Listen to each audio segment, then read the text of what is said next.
मत्तईचं शुभवर्तमान अध्याय 6 वचन 33 मी वाचून दाखवते, सर्वजण लक्ष द्या.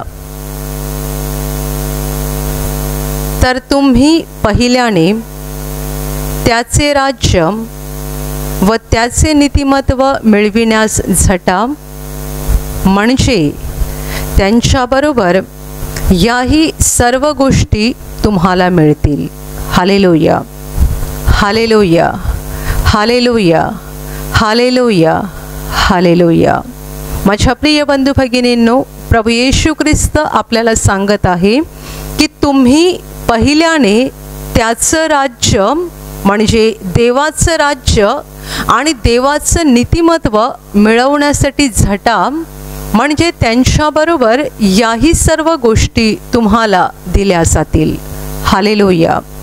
या वचनाच्या अगोदर प्रभू येशू ख्रिस्त सांगत आहे की आपण खाण्याविषयी, पिण्याविषयी, कपड्यांविषयी असल्या नाशवंत गोष्टीविषयी चिंता करू नये आणि या नाशवंत गोष्टी मिळवण्यासाठी त्याच्या मागे लागू नये, कारण या सगळ्या गोष्टींची आपल्याला गरज आहे हे आपल्या देवपित्याला माहीत आहे आणि तो आपल्याला त्या गोष्टी पुरवण्यासाठी समर्थ आहे.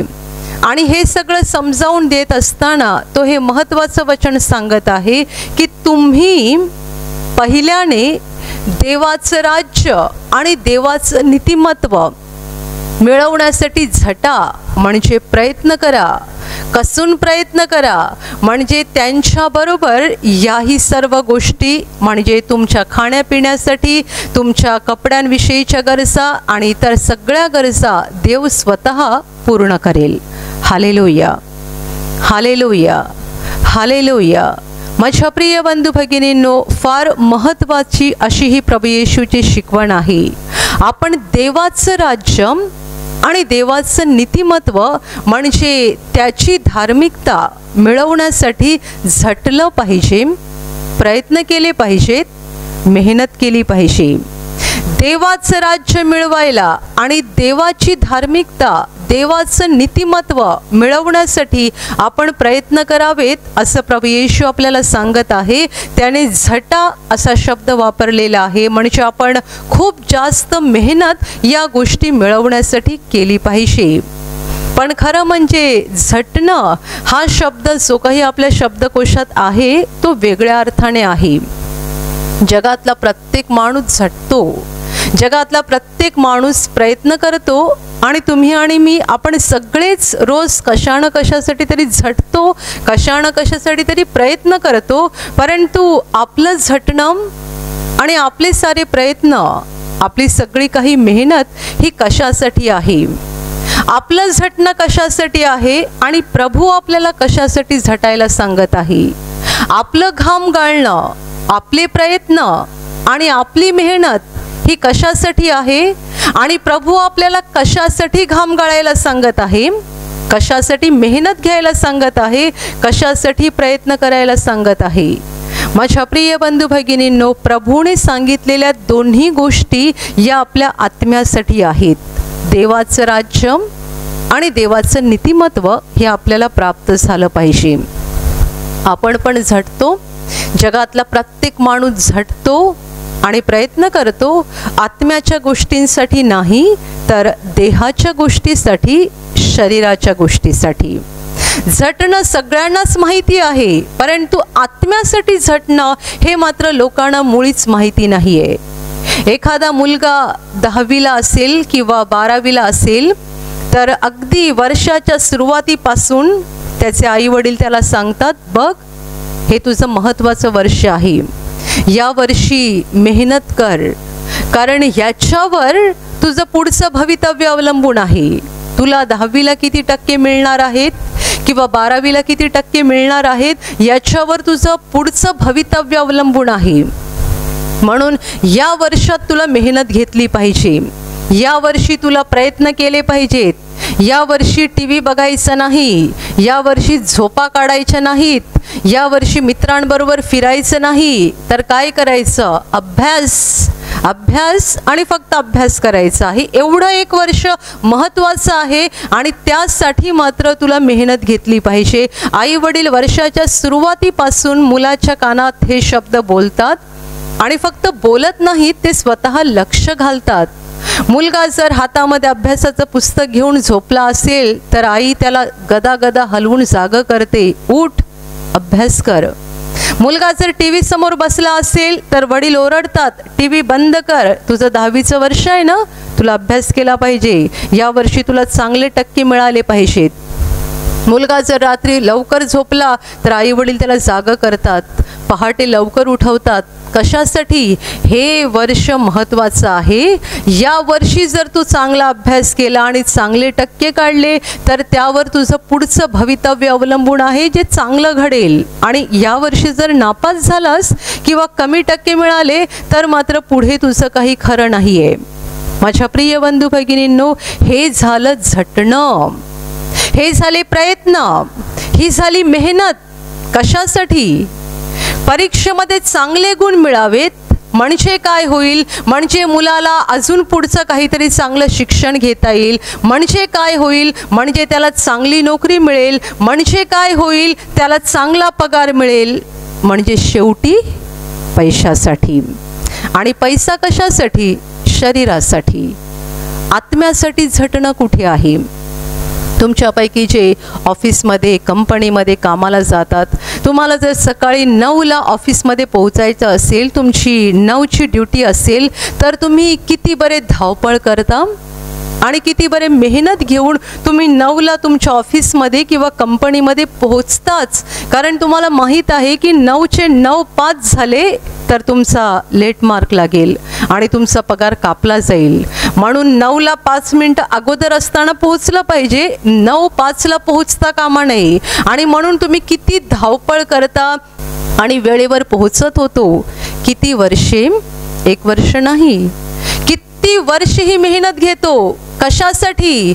पगार कापला गेला पाहिजे नाही आणि तो पैसा मिळाला पाहिजे. म्हणजे शेवटी शरीरासाठी झटणं.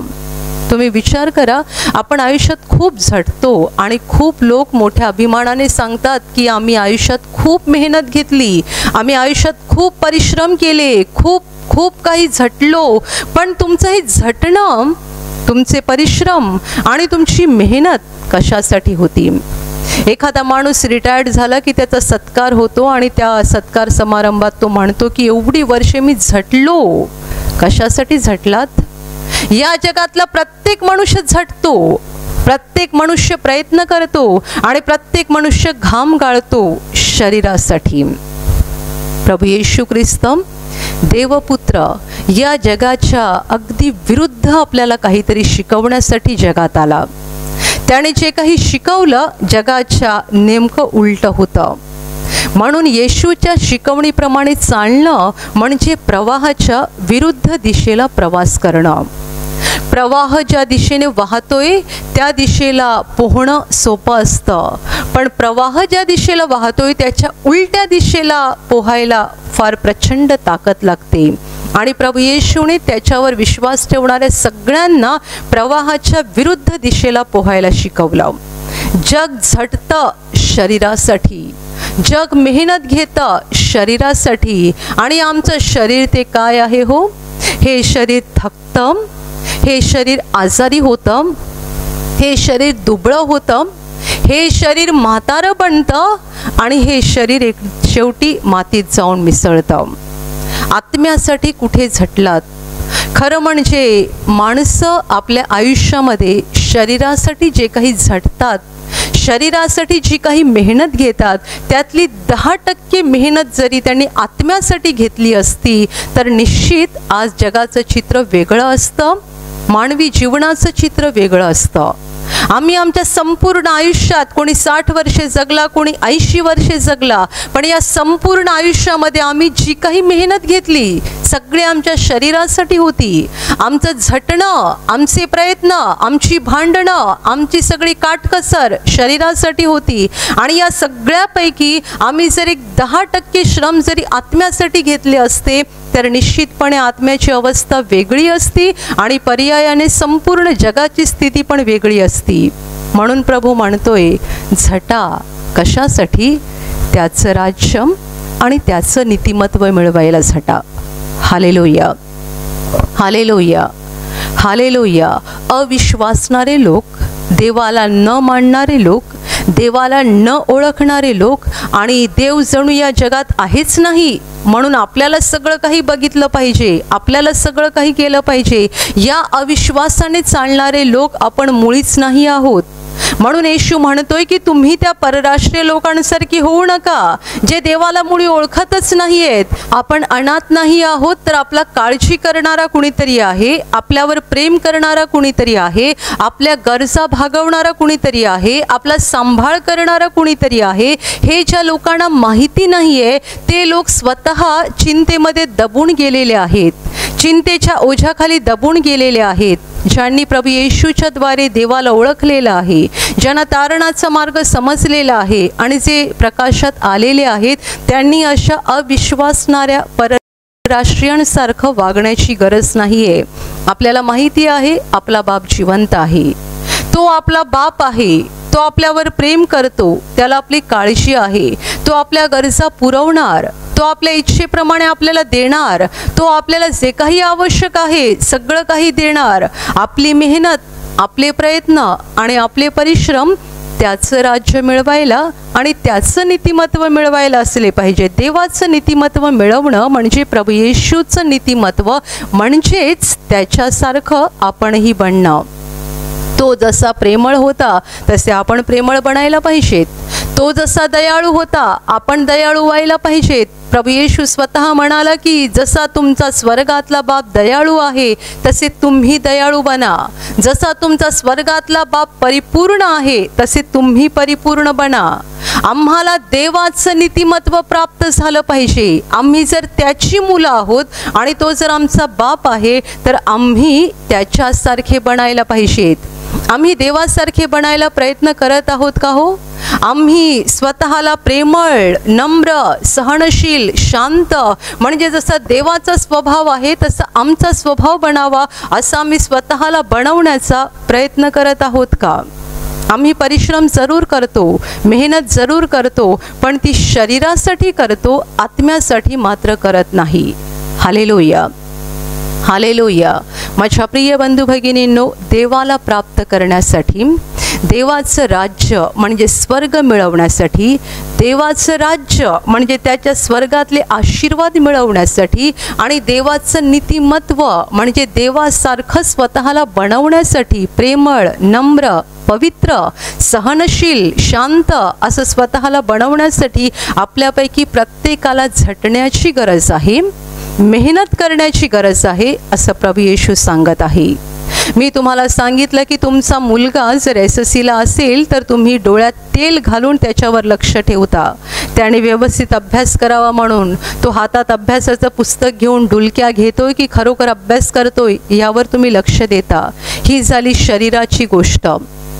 तुम्ही आत्म्याच्या गोष्टीच्या बाबतीत किती गंभीर आहात? आत्म्याच्या गोष्टीच्या बाबतीत तुम्ही किती जागरूक आहात? तुमचा मुलगा प्रार्थना करतो का? वेळेवर बायबल वाचतो का? तुम्ही या गोष्टीकडे लक्ष देता? मुळात आई वडील स्वतः तरी वेळेवर प्रार्थना करतात का? आई वडील स्वतः तरी व्यवस्थित वेळेवर बायबल वाचतात का? ऑफिसमध्ये आम्ही 9लाच पोहोचणार, 9पेक्षा 5 मिनिटं उशीर व्हायला नको कारण आमचा पगार कापला जाईल. पण प्रार्थना आम्ही 1 आठवड्यापूर्वी केली होती, 1 आठवड्यानंतर कधी वेळ मिळाला तर आम्ही करतो. बायबल 1 महिन्यापूर्वी वाचलं होतं, 1 महिन्याभरात आम्हाला वेळ मिळाला नाही, जेव्हा वेळ मिळतो तसा मी बायबल वाचतो. काही लोक असं उत्तर देतात की जसं आम्हाला वेळ मिळतो तशा मी प्रार्थना करतो, जसा वेळ मिळतो तसा मी बायबल वाचतो. काय आमची दुरावस्था आहे की आम्ही आत्म्याच्या बाबतीत किती सहज आहोत, आत्म्याच्या गोष्टी आम्ही किती सहजपणे घेत आहोत. SSCचा मुलगा हातामध्ये अभ्यासाचं पुस्तक घेऊन जर डुलक्या देत असेल तर आई वडील चिडतात आणि त्याला ओरडतात. पण प्रार्थना होत नसेल तर कोणाला त्यामध्ये काही गांभीर्य वाटत नाहीये. मुलगा जर प्रार्थना करत नसेल, मुलगा जर बायबल वाचत नसेल तर आई वडिलांना जराही काही गांभीर्य वाटत नाहीये की ही काहीतरी भयंकर गोष्ट आहे. माझा मुलगा वेळेवर प्रार्थना करत नाहीये, माझी मुलगी वेळेवर बायबल वाचत नाहीये, ही गंभीर गोष्ट आहे असा विचार कोणीही करत नाही. कारण आत्म्याच्या बाबतीत आपण सगळेच झोपा काढत आहोत. आत्म्याच्या बाबतीत आपल्यापैकी कुणीही गंभीर नाही आहे. माझ्या प्रिय बंधू भगिनींनो, जे लोक म्हणतात की आम्हाला जेव्हा वेळ मिळतो तेव्हा मी प्रार्थना करतो, वेळ मिळतो तेव्हा मी बायबल वाचतो, तुम्ही स्वतःला प्रश्न विचारा की तुम्ही देवाच्या बाबतीत किती गंभीर आहात. तुम्ही जर देवाच्या बाबतीत गंभीर नाहीत आणि तुम्ही जर तुमच्या आत्म्याच्या बाबतीत गंभीर नाहीत तर तुम्ही स्वतःचं नुकसान करत आहात. देवाचं काही बिघडलेलं नाही आहे आणि देवाचं काहीही बिघडणार नाही आहे. म्हणून प्रभू येशू म्हणतोय, झटा देवाचं राज्य मिळवायला, झटा देवाचं नीतिमत्व मिळवायला प्रयत्न करा. जो माणूस किंवा जी स्त्री मेहनतपूर्वक प्रार्थना करते, मेहनतपूर्वक बायबल वाचते, ते काय करतात? झटतात.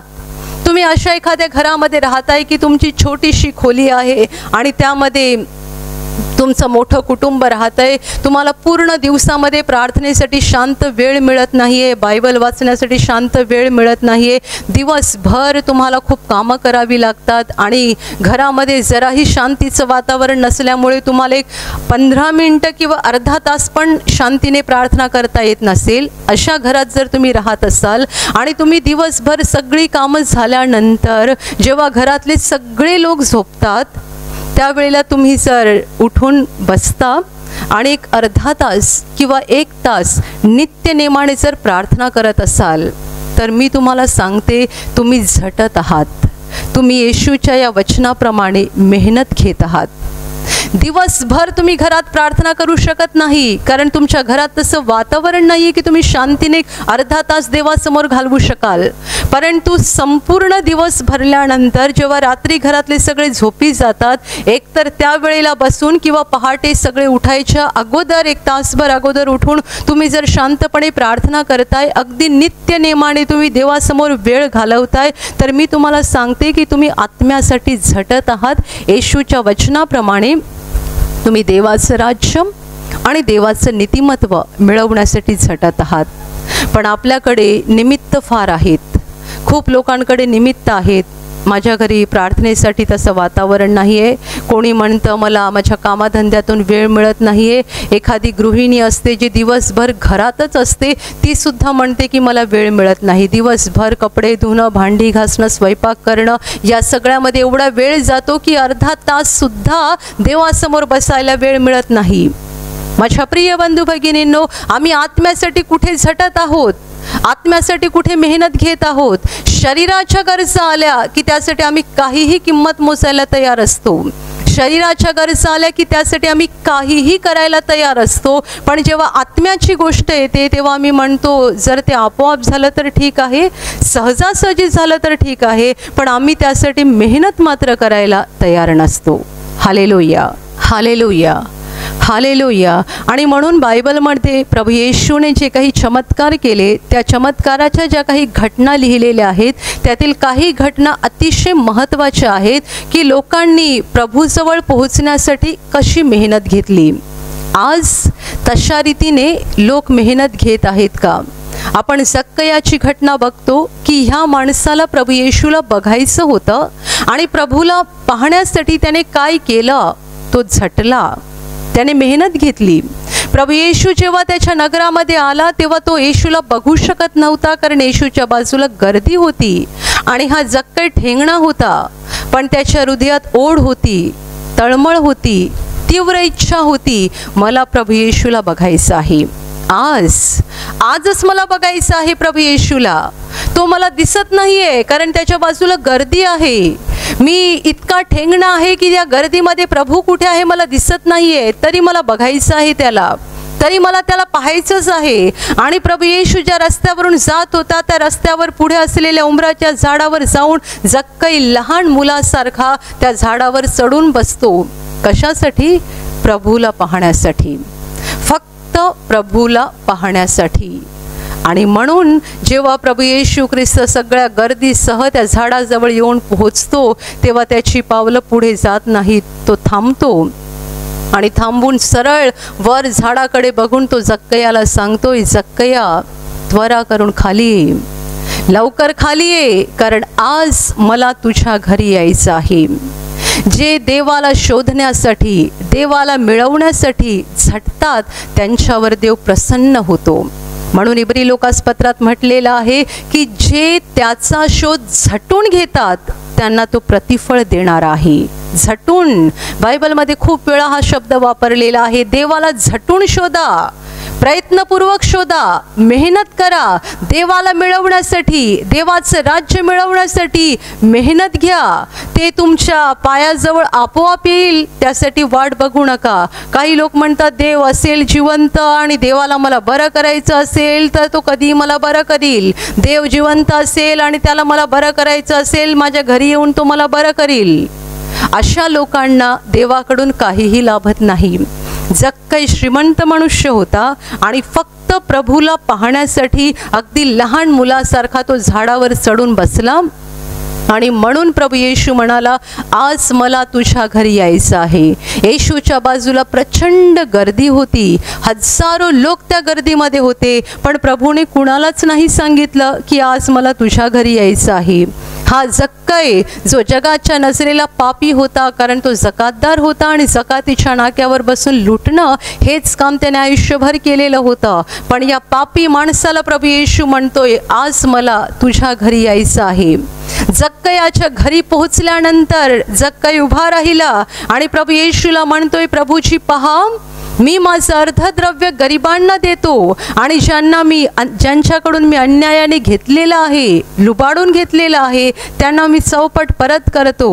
देवाचं नीतिमत्व मिळवण्यासाठी जक्कयाने मेहनत केली. मी माझं अर्धद्रव्य, अर्धी संपत्ती गरिबांना देतो आणि ज्यांच्याकडून मी लुबाडून घेतलेलं आहे त्यांना मी चौपट परत करतो.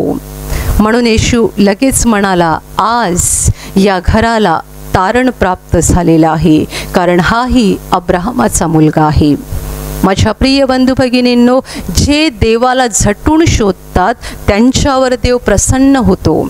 जे देवाला झटून शोधतात, मेहनतपूर्वक देवाकडे येतात, मेहनतपूर्वक देवाला मिळवतात, त्यांना देव प्राप्त झाल्याशिवाय राहत नाही. आपण रक्तस्रावी बाईचं उदाहरण बघतो की ह्या बाईला 12 वर्षे रक्तस्राव होता आणि ती येशूला पाहण्यासाठी आणि येशूकडून बरं होण्यासाठी ती येशूजवळ आली. तेव्हा ही येशूच्या बाजूला गर्दी होती आणि ती मनात म्हणत होती की मी याच्या वस्त्राच्या गोंड्याला जरी शिवले तरी बरी होईन. तिने गर्दीची पर्वा केली नाही. 12 वर्षे रक्तस्राव होत असलेली बाई म्हणजे ती किती शरीराने दुबळी असेल, किती आजारी असेल, किती कमजोर असेल, पण तिने आपल्या दुबळ्या शरीराकडे बघितलं नाही. तिच्या मनात एकच इच्छा होती, मला प्रभू येशूपर्यंत पोहोचायचं आहे, मला माझा हात त्याच्या कपड्यांना लावायचा आहे, बस एवढं झालं तरी माझ्यासाठी पुरे आहे. आणि तिने गर्दीची पर्वा केली नाही. आपलं दुबळं आणि कमजोर शरीर घेऊन ती त्या गर्दीमध्ये घुसली, कशी बशी आतमध्ये पोहोचली आणि एकदाचा तिचा हात प्रभू येशूच्या कपड्यांना लागला आणि जसा तिचा हात प्रभूच्या कपड्यांना लागला, लगेच तिला शरीरात अनुभव आला की तिचा रक्ताचा झरा सुकून गेलेला आहे.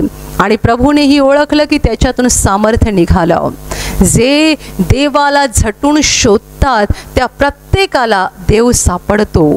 प्रत्येकाला, जे देवाला झटून शोधतात त्यांना देव सापडल्याशिवाय राहत नाही. माझ्या प्रिय बंधू भगिनींनो, पण आज माणसांची अवस्था अशी आहे की लोकांना देवाला मिळवण्यासाठी मेहनत घ्यायची नाहीये. मेहनत घ्यायची आहे कशासाठी? पैसा मिळवायला. खूप प्रॉपर्टी गोळा करायची आहे, खूप पैसा मिळवायचा आहे आणि त्यासाठी लोक रात्र काम करायला तयार आहेत, रात्रभर जागे राहायला तयार आहोत, झोप सोडून द्यायला तयार आहोत, मेहनत घ्यायला तयार आहोत पैशासाठी. लोक म्हणतात आम्ही खूप मेहनत घेतली, आम्ही रात्रीचे दिवस केले. अहो, पण कशासाठी केले? पैशासाठीच ना, स्वतःसाठीच केले ना, शरीरासाठीच केलं ना. देवासाठी काय केलं? देवाचं राज्य मिळवायला काय केलं? तुमच्या हृदयात बदल घडावा आणि तुमचं हृदय येशूच्या हृदयासारखं घडावं म्हणून तुम्ही काय प्रयत्न केले? किती गरिबांना मदत केली, किती अनाथांवर दया केली, किती लोकांवर प्रेम केलं, किती गरजूंना मदत केली. आम्ही खूप मेहनत केली, आम्ही खूप परिश्रम केले असं जेव्हा तुम्ही म्हणता तेव्हा तुम्ही विसरून जाता की देवाच्या नजरेला हे परिश्रम काहीच नाही आहेत. कारण हे सगळे परिश्रम तुमचे स्वतःसाठी, स्वार्थासाठी आणि देहासाठी होते, शरीरासाठी होते, आत्म्यासाठी त्यात काहीच नव्हतं. देव म्हणतो यात माझ्यासाठी काय होतं? तू माझ्या इच्छेप्रमाणे काय केलं? मला काय पाहिजे होतं तुझ्याकडून आणि तू काय केलंस? Hallelujah, hallelujah, hallelujah. खूप लोकांना आयुष्याच्या संध्याकाळी असं वाटतं की आम्ही इतकी वर्ष मेहनत घेतली, किती काम केलं, किती घाम गाळला. पण लक्षात ठेवा, जेव्हा आपण देवासमोर उभे राहणार आहोत तेव्हा तो आपल्याला हे विचारणार आहे की आपण त्याच्या इच्छेप्रमाणे काय केलं.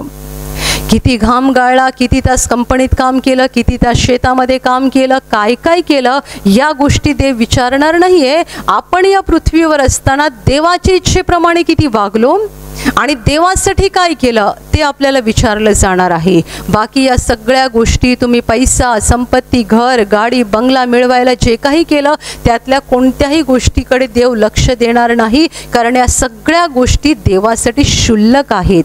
त्या जर महत्त्वाच्या असत्या तर प्रभूने तेही शिकवलं असतं. पैसा कसा मिळवावा, संपत्ती कशी मिळवावी, या जगात मोठं कसं व्हावं, स्वतःचं घर कसं असावं, स्वतःकडे प्रॉपर्टी कशी गोळा करावी, या गोष्टी येशूने शिकवल्या असत्या जर त्या आपल्यासाठी महत्त्वाच्या असत्या. परंतु प्रभू येशूने स्वतः सांगितलेलं आहे, देहापासून काही लाभ नाही, आत्मा हा जिवंत करणारा आहे. आणि मी जी वचनं तुम्हाला सांगितली ती आत्मा आणि जीवन अशी आहेत. देहापासून, शरीरापासून काहीही लाभ नाहीये. जीवन आत्म्यामध्ये आहे. आणि मी तुम्हाला जी वचनं सांगितलेली आहेत ती जीवन आणि आत्मा अशी आहेत. देवाचे शब्द, देवाची वचनं ही जीवन आहेत.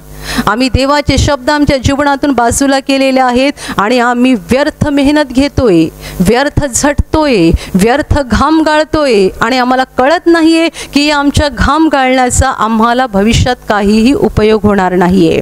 पैसा खूप गोळा कराल, संपत्ती खूप गोळा कराल आणि शेवटी डोळे बंद होतील, सगळं मागे ठेवून रिकाम्या हाताने परत जाल.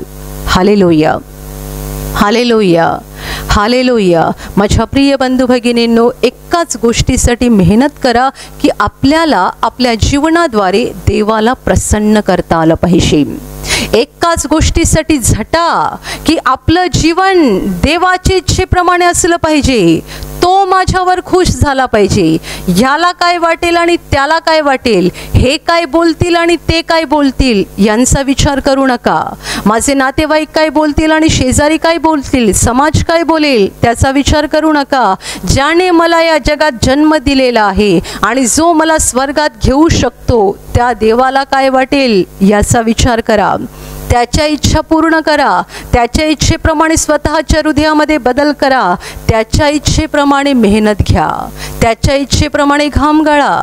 त्याच्या इच्छेप्रमाणे झटा, परिश्रम करा. कारण जर तो आपल्यावर प्रसन्न झाला तर बाकी कुणाला घाबरायची गरज नाही आहे. तो या पृथ्वीवर आपल्याला भरभरून आशीर्वादित करेल. तो आपल्याला सांभाळेल, तो आपलं रक्षण करेल, तो आपल्या गरजा भागवेल. प्रभू येशू म्हणाला की तुम्ही या गोष्टी मिळवा म्हणजे त्याबरोबर याही तुम्हाला दिल्या जातील. देवाचं राज्य आणि देवाचं नीतिमत्व मिळवण्यासाठी प्रयत्न करा म्हणजे त्यांच्याबरोबर याही गोष्टी तुम्हाला मिळतील. मिळतील म्हणजे कोण देणार? जग नाही, माणूस नाही, देव देणार. तो कोणत्याही माध्यमातून देईल पण देव देणार. तुम्ही देवाचं राज्य आणि देवाचं नीतिमत्व मिळवायला झटा म्हणजे देवाला खुश करायचा प्रयत्न करा. देवाच्या इच्छेप्रमाणे तुमचं जीवन जगायचा प्रयत्न करा. देवाची वचनं तुमच्या जीवनामध्ये पाळण्याचा प्रयत्न करा. कारण जर तो तुमच्यावर खुश झाला तर तो तुम्हाला काहीच कमी पडू देणार नाही. या जगात तुम्हाला भरभरून आशीर्वादित करेल, तुमचा सांभाळ करेल आणि हे जीवन संपलं की तो तुम्हाला स्वर्गात म्हणजे त्याच्या अनंतकालीन वैभवामध्ये घेईल. माझ्या प्रिय बंधू भगिनींनो, मेहनत करा, परिश्रम घ्या, घाम गाळा देवासाठी, स्वर्ग मिळवण्यासाठी, पापक्षमा मिळवण्यासाठी, आपलं हृदय बदलण्यासाठी. आणि हे परिश्रम आणि हे घाम गाळणं म्हणजेच देवाच्या वचनाप्रमाणे वागण्यासाठी मेहनत घेणं, देवाच्या इच्छेप्रमाणे वागण्यासाठी मेहनत घेणं. भरपूर प्रार्थना करा, भरपूर बायबल वाचा आणि तुमच्या जीवनात देवाला आवडत नाही असं जे काही आहे ते एक एक करून काढून टाका. आपण जेव्हा तांदूळ निवडतो तेव्हा तांदळामधले खडे कसे काढून टाकतो? एक खडा काढला, दुसरा खडा काढला. ज्याप्रमाणे आपण तांदूळ निवडताना एक एक खडे काढून फेकून देतो, त्याप्रमाणे आत्म्याचा शोध घ्या आणि तुमच्या आत्म्यामध्ये देवाच्या इच्छेविरुद्ध ज्या काही गोष्टी आहेत, एक एक गोष्ट तांदळातल्या खड्याप्रमाणे वेचून काढा आणि फेकून द्या. देवाचं नीतिमत्व मिळवा, त्याच्यासारखे बना. येशू म्हणतो, तुमचा बाप दयाळू आहे तसे तुम्ही दयाळू बना. तुमचा बाप परिपूर्ण आहे तसे तुम्ही परिपूर्ण बना. एका दिवसात आपण पवित्र बनणार नाही, एका दिवसात आपण संत बनणार नाही, पण आपण प्रयत्न करायला पाहिजेत. आपण प्रार्थना करून, देवाची वचनं वाचून आणि मेहनत घेऊन देवाच्या जवळ जवळ जवळ जवळ जात राहिलं पाहिजे. कारण जेवढे आपण देवाच्या जवळ जात राहू तेवढ्या आपल्या जीवनातल्या वाईट गोष्टी कमी कमी कमी व्हायला सुरुवात होईल. Hallelujah, hallelujah, hallelujah. फार महत्त्वाचं असं हे प्रभू येशूचं वचन आहे. तुम्ही पहिल्याने देवाचं राज्य आणि देवाचं नीतिमत्व मिळवण्यासाठी झटा, म्हणजे त्याबरोबर याही सगळ्या गोष्टी तुम्हाला दिल्या जातील. जग व्यर्थ गोष्टींच्या मागे लागलेलं आहे आणि हे जग व्यर्थतेच्या अधीन झालेलं आहे. या जगाचा शेवट होणार आहे. कधी होणार ती तारीख बायबलमध्ये लिहिलेली नाही, परंतु जी चिन्ह बायबलमध्ये लिहिलेली आहेत त्यानुसार आपल्याला समजतं की जगाचा शेवट फारच जवळ आलेला आहे. आणि बायबल म्हणतं, देवाचं वचन शिकवतं की जग आणि त्याची वासना ही नष्ट होत आहेत, परंतु देवाच्या इच्छेप्रमाणे करणारा सर्व काळ जिवंत राहणार आहे. हे जग पूर्णपणे नष्ट होणार आहे, लयात जाणार आहे. राहणार कोण? वाचणार कोण? जो देवाच्या इच्छेप्रमाणे वागतो, जो देवाला खुश करतो, ज्याने देवाला मिळवलेला आहे तो वाचणार आहे आणि तोच फक्त सर्व काळ जिवंत राहणार आहे.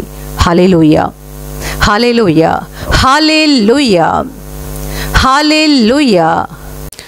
आणि आता मी तुमच्यासाठी प्रार्थना करणार आहे. पूर्ण विश्वास ठेवा की प्रभू येशू एका क्षणात तुम्हाला स्पर्श करून बरं करेल. एका क्षणात तो तुमच्या जीवनातलं दुःख काढून टाकेल. कारण प्रभू आजही जिवंत आहे. 2000 वर्षांपूर्वी तो देहरूपात या जगात होता. आज देहरूपात नाही आहे, पण आत्म्याच्या रूपाने आहे. आणि जिथे जिथे लोक त्याच्यावर विश्वास ठेवतात आणि विश्वासाने त्याला हाक मारतात, तिकडे तिकडे तो त्यांच्या अगदी जवळ असतो. त्यांना बरं करायला, त्यांना आनंदित करायला आणि त्यांना सैतानाच्या हातातून सोडवायला तो नेहमीच तयार असतो. म्हणून विश्वास ठेवा, प्रभू इथे आहे. तो तुम्हाला स्पर्श करेल आणि तुमचं जीवन बदलून टाकेल. जिथे तुम्हाला आजार आहे तिथे विश्वासाने हात ठेवा आणि तिथे हात ठेवणं शक्य नसेल तर छातीवर हात ठेवा.